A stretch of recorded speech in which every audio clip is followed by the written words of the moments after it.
අපි අදත් ගමන පටන් ගන්න හදන්නේ ලස්සන දියැලක් ගාව ඉඳන්.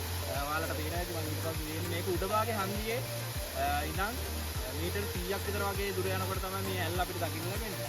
මෙතන නාන්නත් පුළුවන්. හැබැයි මෙතන පොඩ අනුතුරුදායක තැනක් මුලින්ම මතක් කරන්න ඕනේ. මෙතන ඉඳන් ජීවිතයක් පවා නැතිලා තියෙනවා මෙතන මේ උඩින් බිමට වැටිලා. ඒ හින්දා මෙතෙන්ට එනවා නම් හරි පරිස්සමෙන් තමයි ඉන්න ඕනේ. ඉතින් අද මේ වගේ තවත් ලස්සන තැන් ගොඩකට අපි යන්න බලාපොරොත්තු වෙමින් ඉන්නවා. මුලින්ම පටන් ගත්ත දැන මම ඔයාලට පෙන්නලා අපි අපේ ගමන අද දවසට ආරම්භ කරමු.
එතනින් පස්සේ තමයි අපි ඩක්ස්ලේ ඇතුළට යන්නේ.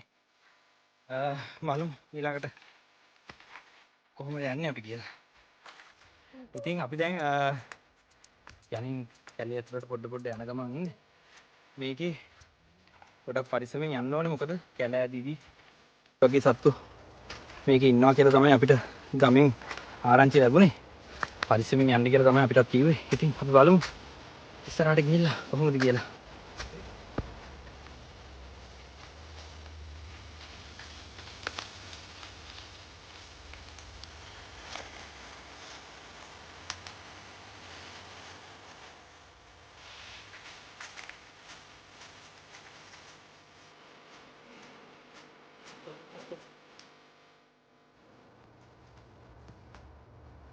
තාම දැනෙනවා හරිම නිස්කලංක පරිසරයක් ඉතින්. මේ ගල දිගේ වතුර වැටෙනවා.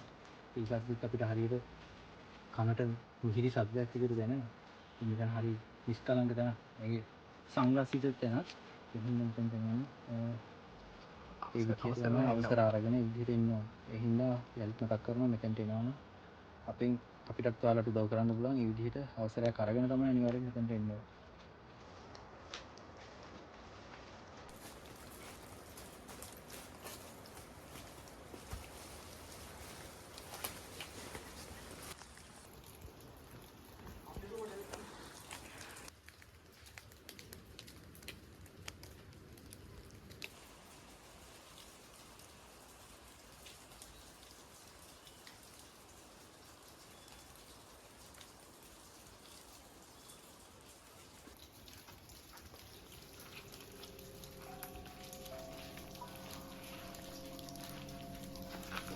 ඉතින් අපි මේක ඇතුළට ආවම මේක හරි අමුතු গুপ্ত තැනක් කියලා තමයි අපිට පේන්නේ.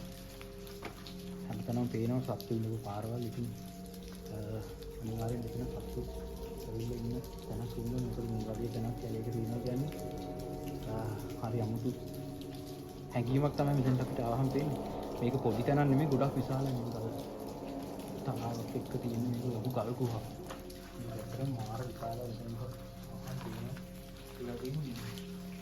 කැලේ ඉතින් එවෙන්නේ නැහැ. මේක ගොඩක් කැලේ ඇඟිලා තියෙන දැන. මෙතනට එනවා නම් අර යලිත් කියන්න තියෙන්නේ. මෙතනට විශේෂ අවසරයක් අරගෙන තමයි එන්න පුළුවන්. ඒ වගේම හරිම ලස්සන පරිසරයක් තියෙන මේක පොඩි ගුහාවක් නෙමෙයි, ගොඩක් ලොකු විශාල ගල් ගුහාවක්. අර වෙන්නේ මම පොත්වල ලොකුද කියලා. හරිම ලස්සනයි. ඒ වගේම පොඩි බයනක ගතියකුත් තියෙනවා. ඉතින් අපිට මෙතනින් ඇතුළට තව ටිකක් යන්න පුළුවන්. අපි මෙතනින් ඇතුළට යන්නේ කොහොමද කියලා බලමු.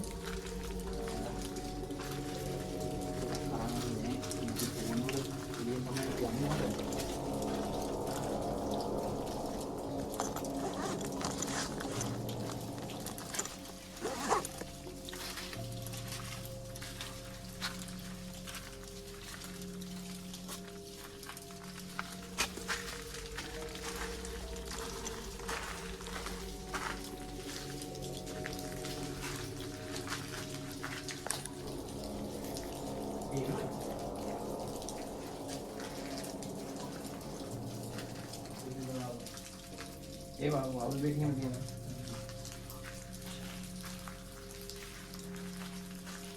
හොස්ප ගන්න අමාරුයි වගේ බා.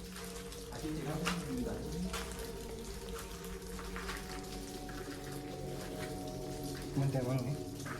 එළියට ගෑයිද?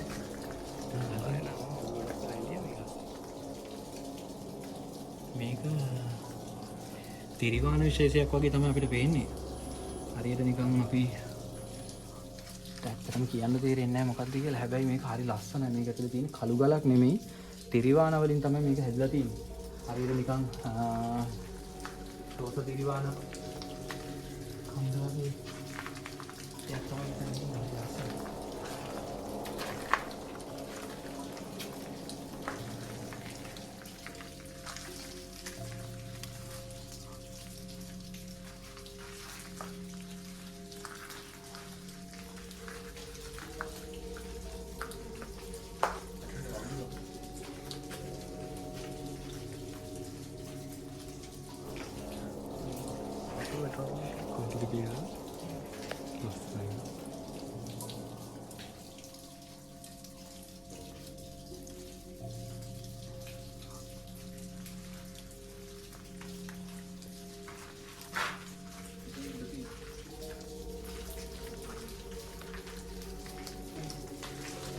විශාලයි මෙතන මේ තිබ්බට පොහොර විශාල.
හරිම ලොකු තැනක් මේ. ගොඩක් විශාලයි. ඉතින් අපිට වඩා ගොඩක් විශාලයි. අපිට නැගිටලා ඉන්න පුළුවන් තරමට ලොකු දුරකට මේක තියෙනවා.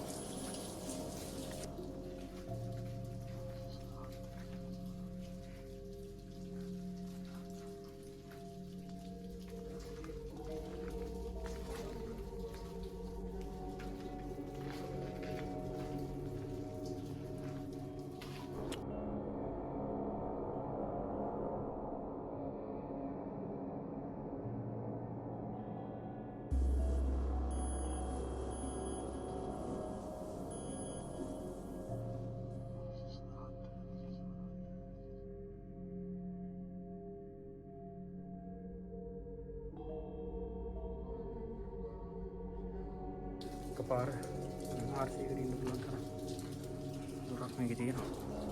ගොඩක් වෙලා ඉන්න පයයි. ඉක්මනට එළියට යන්න කියලා තමයි හදුවේ.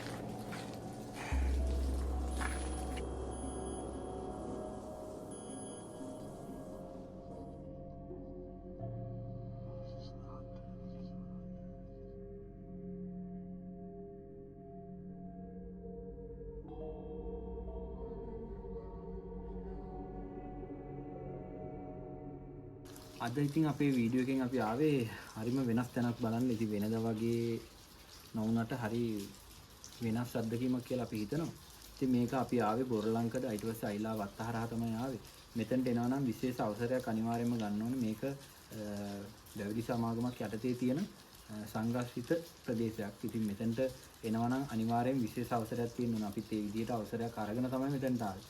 ඉතින් හරි අමුතු අත්දැකීමක් වුණා. මෙතන හරි গুপ্ত දැනක්. ඒ වගේම ගමේ මිනිස්සුත් කිව්වා අපිට මේ සත්තු ඉන්නවා කියන එක.